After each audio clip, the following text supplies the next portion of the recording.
Good morning all of you. आज हम लोग पार्ट 3 पढ़ेंगे और इसका रिवीजन करेंगे। ये पुनरावृत्ति कार्य है। ये पार्ट मैं आप लोगों को पहले पढ़ा चुकी हूँ, तो चलिए फिर से रिवाइज करते हैं। तो पेड़ के बारे में आप लोगों को पता होगा कि पेड़ जो है हम लोगों को बहुत कुछ देते हैं और पेड़ के कारण ही धरती जो है हरी भरी दिखाई देती है। पेड़ हमारे लिए बहुत उपयोगी है। पेड़ से हमें भोजन, दवा, लकड़ी और सबसे ज़्यादा ज़रूरी ऑक्सीजन मिलता है। इस कविता में कवि ने बीज से लेकर पेड़ बनने तक के सफ़र का वर्णन किया है और कवि ने पेड़ की दिनचर्या का दिनचर्या का वर्णन किया है। पेड़ की दिनचर्या का उन्होंने बहुत अच्छी तरह से वर्णन किया है।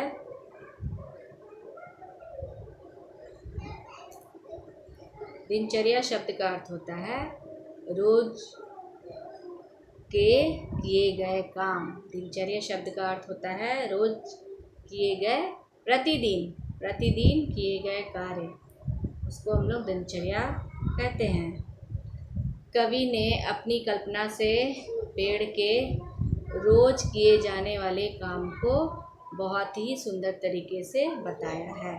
आइए तो अब हम लोग कविता को पढ़ते हैं और साथ साथ इसके अर्थ को भी फिर से हम लोग समझते हैं।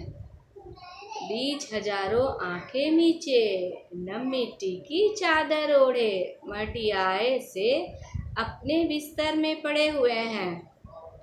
इसका अर्थ है, कवि यहाँ कहते हैं कि बीज हजारों आंखें मीच कर बहुत से बीज आंख बंद करके सोए हुए हैं। जब किसान खेत में बीज बोता है तो वो हजारों की संख्या में बोता है। यहाँ कवि ने बीज की कल्पना एक छोटे बालक के रूप में की है। जिस तरह से बालक अपने बिस्तर पर चादर ओढ़कर सोया रहता है या तो सोता है, ठीक ऐसे ही यहाँ पे बीज नम यानी गीली मिट्टी की चादर ओढ़कर मटियाए से अपने बिस्तर पे सोया हुआ है।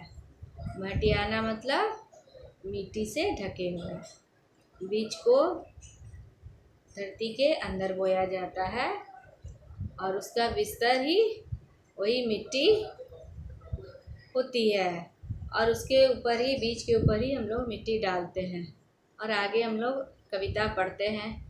कान पकड़कर सूरज जब हौले से धकियाएगा, हड़बड़ करते भागेंगे, मंजन कर चाय पिएंगे, धरती के रोशनदानों से चोरी चोरी झाँकेंगे, हरे सूट में भौचक्के से एक नई दुनिया पहचानेंगे। इसका अर्थ है यह है कि जब सूरज की किरणें धरती पर पड़ती है तब बीज की आँख खुलती है। जब कोई बालक सुबह में खुद से नहीं उठता है तब उसकी माँ उसे उठाती है।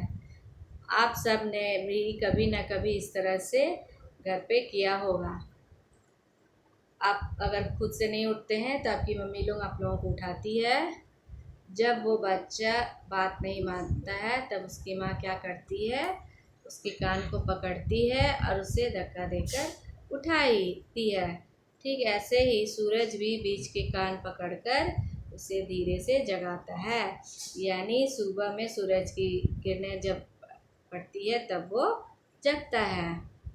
जैसे सूरज की रोशनी जैसे हमारे कमरे के रोशनदानों से कमरे के अंदर तक आती है।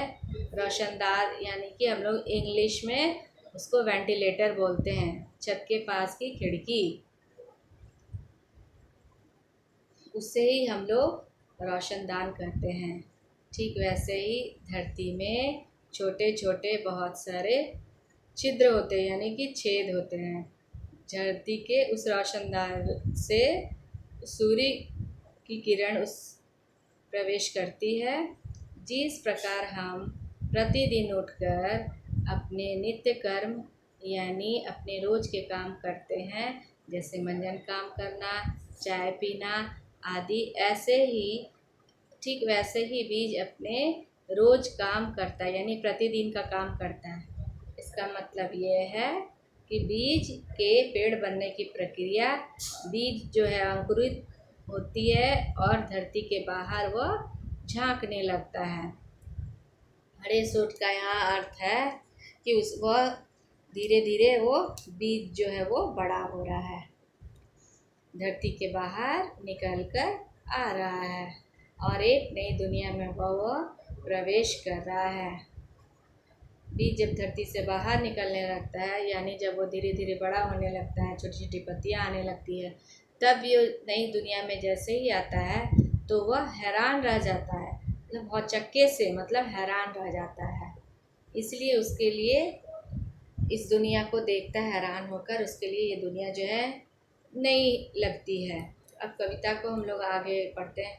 हवा कहेगी झूम झूम, वे रुमझुम रुमझुम नाचेंगे, थक जाएंगे पोंछ पसीना पानी पीकर, भरी धूप में पत्तों की थाली से खाना खाएंगे। इसका मतलब हुआ कि जब आप सब भी अपने दोस्तों के साथ खेलते हैं तब आपको भी खूब पसीना आता होगा, आप थक जाते होंगे और आपको प्यास भी लगती है। ठीक उसी प्रकार पौधे भी हवा के चलने के कारण इधर इधर हिलते हैं तो वे भी थक जाते हैं, उन्हें भी पसीना आता है, तभी ये पौधे अपने पत्ते द्वारा तैयार किए गए भोजन भरी धूप में खाते हैं। पेड़ पौधे अपना भोजन सूर्य की प्रकाश, जल, कार्बन डाइऑक्साइड और क्लोरोफिल के सहायता से बनाते हैं। विज्ञान में इस प्रक्रिया को प्रकाश संश्लेषण कहते हैं, अंग्रेजी में इसे फोटोसिंथेसिस कहते हैं। अब आगे और पढ़ते हैं।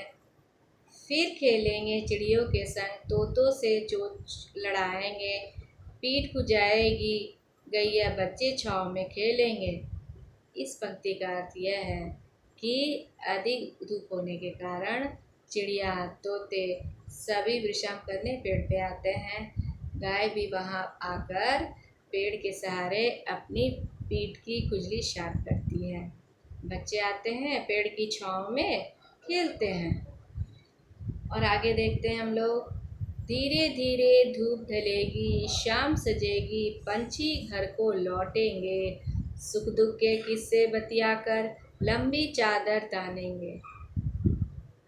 इस पंक्ति का यह है कि अब धीरे धीरे धूप कम हो रही है, मतलब शाम हो रही है। अब पक्षी अपने अपने घर में यानी घोंसले में वापस आएंगे। वे सब दिन भर की सुख और दुख के किस्से एक दूसरे को बताएंगे और सो जाएंगे। कविता आगे पढ़ते हैं। चंदा चमकेगा तारों की जगर मगर में, जुगनू की लपड़ चपर में, सभी पेड़ सो जाएंगे, हरी भरी धरती के सुंदर सपनों में खो जाएंगे। यहाँ पे कवि ने रात के समय का बारे में बताया है। रात में आकाश में, रात में हमें चाँद तारे दिखाई देते हैं, जुगनू भी उड़ते हुए दिखाई देते हैं। जुगनू एक प्रकार का कीड़ा है जिसको जब वो उड़ता है तो मुझे हम लोगों को रोशनी की तरह दिखाई देती है। रात होते ही जैसे हम सब सो जाते हैं और सपने देखते हैं, सुंदर सुंदर हम लोग सपने देखते हैं, ठीक वैसे ही सभी पेड़ रात होते ही सो जाते हैं और वे भी सपने देखेंगे। चारों तरफ हरियाली ही हरियाली है, छाई हुई है। पूरी पृथ्वी में पेड़ पौधे लगे हुए हैं और धरती बहुत ही सुंदर दिखाई दे रही है। धन्यवाद।